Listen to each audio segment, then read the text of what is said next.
కానీ ఇక్కడ వాళ్ళ ఏజెంట్ ముఖ్యమంత్రి గారు ఉండడం వల్ల నష్టం ఏం జరుగుతుందంటే రకరకాల విగ్రహాలు పెడుతున్నారు.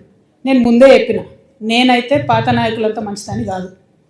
ఇట్లనే మీరు ఊకే చేసిండ్రంటే మేము ఖచ్చితంగా అధికారంలోకి వస్తాం. అన్ని విగ్రహాలు బిడ్డ పలగొట్టి ఆంధ్రాకి పార్సల్ చేస్తాం. నేనైతే అంత ఓపిక మంత్రాలని కాదు, అంత విశాల హృదయం లేదు నాకు.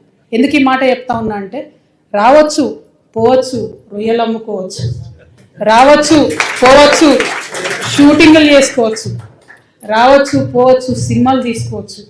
వ్యాపారవేత్తలకైతే ఎర్ర చివాచి వేసి వెల్కమ్ చేస్తాం. ఎందుకంటే స్విట్జర్లాండ్ అని కాలు పట్టుకొని, యూకే అని కాలు పట్టుకొని, జపాన్ అని కాలు పట్టుకొని వీడికి రాండయ్య భూములు ఇస్తాం అంటున్నాడు.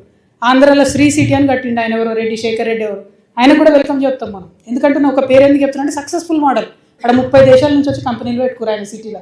ఇక్కడికి వచ్చిండు అనుకోండి, మన దగ్గర 60 దేశాలలో వచ్చి కంపెనీ పెడతారు. మాకు ప్రాబ్లం వాళ్ళతో కాదు, ప్రాబ్లం వల్ల మీళ్ళు వచ్చి మళ్ళా ఆంధ్ర రాజకీయ నాయకులు వచ్చి సెక్రటేరియట్లో గంట తిప్పుతామంటేనే మాకు ప్రాబ్లం. అది రానియం.